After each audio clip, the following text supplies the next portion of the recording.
In the heart of the African continent, where the land was lush and the rivers sparkled like silver under the sun, there was a kingdom called Umudike.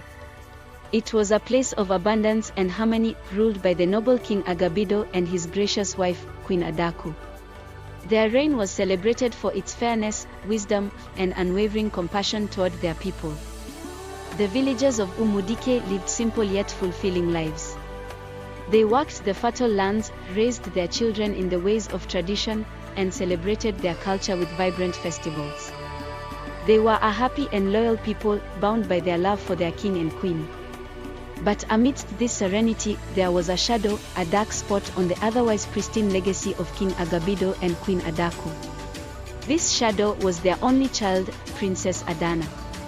Princess Adanna's birth was a moment of great joy for the royal family and the entire kingdom. After years of longing for a child, the queen had given birth to a daughter. The villagers celebrated for days, seeing her as a symbol of hope and prosperity. As the only child of the royal family, Adanna was showered with love and attention from the moment she entered the world. Her parents, overwhelmed by their devotion to her, vowed to never let her experience hardship. This vow, while born of love, would set the stage for the challenges to come. Adanna grew up surrounded by luxury. She wore gowns of the finest silk, adorned herself with the rarest gemstones, and dined on delicacies from across the kingdom. Every whim and desire she expressed was met without hesitation. Over time, this unbridled indulgence shaped Adanna's character in unexpected ways. She began to see herself as superior to everyone around her.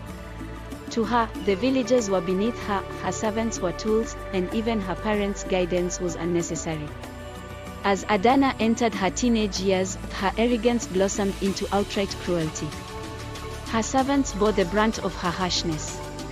She would scream at them for the smallest mistakes, demand impossible tasks, then punish them without mercy. Her cruelty extended beyond the palace walls. When she visited the marketplace, her presence sent shivers down the spines of the villagers.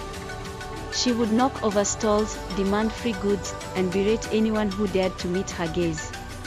"Do you know who I am?" she would sneer. "I am Princess Adanna, and this kingdom exists to serve me." The royal guards, tasked with protecting her, endured her wrath as well. She criticized their every move, dismissing some on a whim and threatening others with demotion. The villagers, once eager to catch a glimpse of their princess, began to fear her. Whispers spread through the kingdom about her behavior. Many questioned how such kind rulers could raise such a heartless child. King Agabido and Queen Adaku were deeply troubled by their daughter's actions.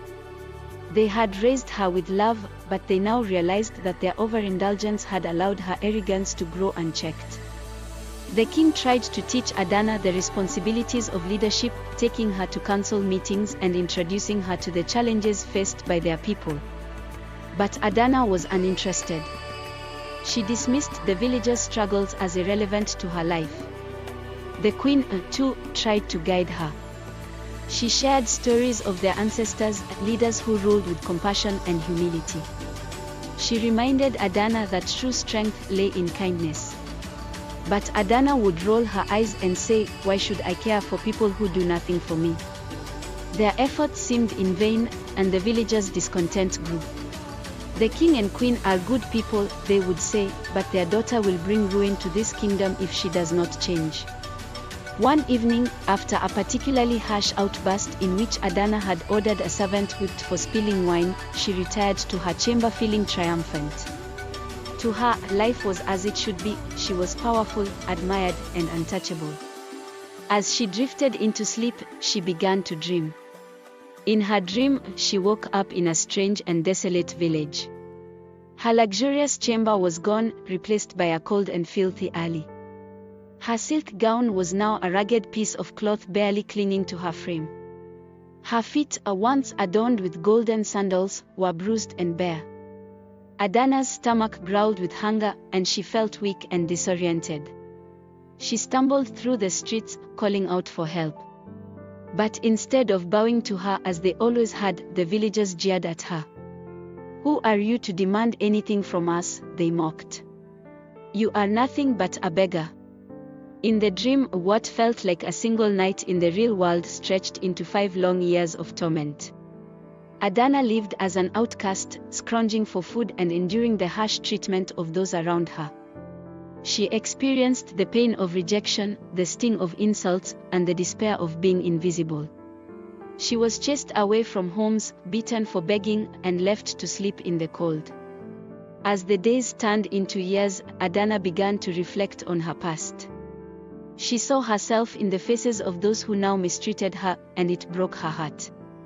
"This is how I treated my people," she whispered to herself one night, tears streaming down her face. "I caused this kind of pain to so many. How could I have been so blind?" One night, lying on the cold ground and staring up at the stars, Adanna made a silent vow. "If I am ever given another chance," she prayed, "I will change. I will be kind. I will right the wrongs I have done." The next morning, Adanna woke up in her royal chamber. She sat up, gasping in disbelief. She touched her face, her hair, her clothes, and began to weep. "It was a dream," she said, "but it felt so real." Overwhelmed with gratitude and remorse, she rushed to her parents' chamber and fell to her knees.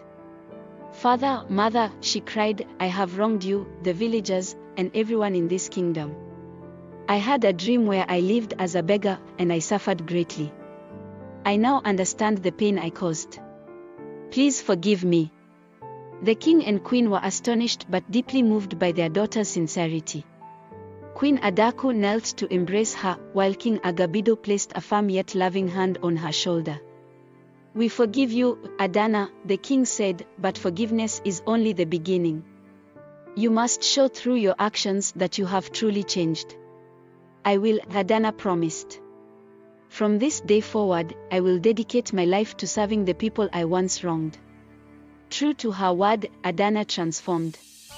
She apologized to her servants, her guards, and the villagers, seeking to make amends. She began to work tirelessly to improve the lives of the people.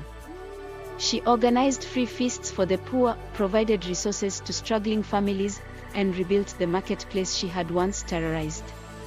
She visited the sick, comforted the elderly, and listened to the concerns of the villagers with genuine interest. Over time, the people of Umudike forgave her. They saw her not as the arrogant princess she once was, but as a compassionate leader who had earned their love and respect. Princess Adanna's transformation became the stuff of legend. Her story was passed down through generations as a testament to the power of humility and redemption. Under her leadership, Umudike flourished like never before, and she was remembered not as the cruel princess but as the princess who changed. And so, the kingdom of Umudike thrived, bound together by love, compassion, and the enduring lesson that even the hardest hearts could be softened by the power of kindness.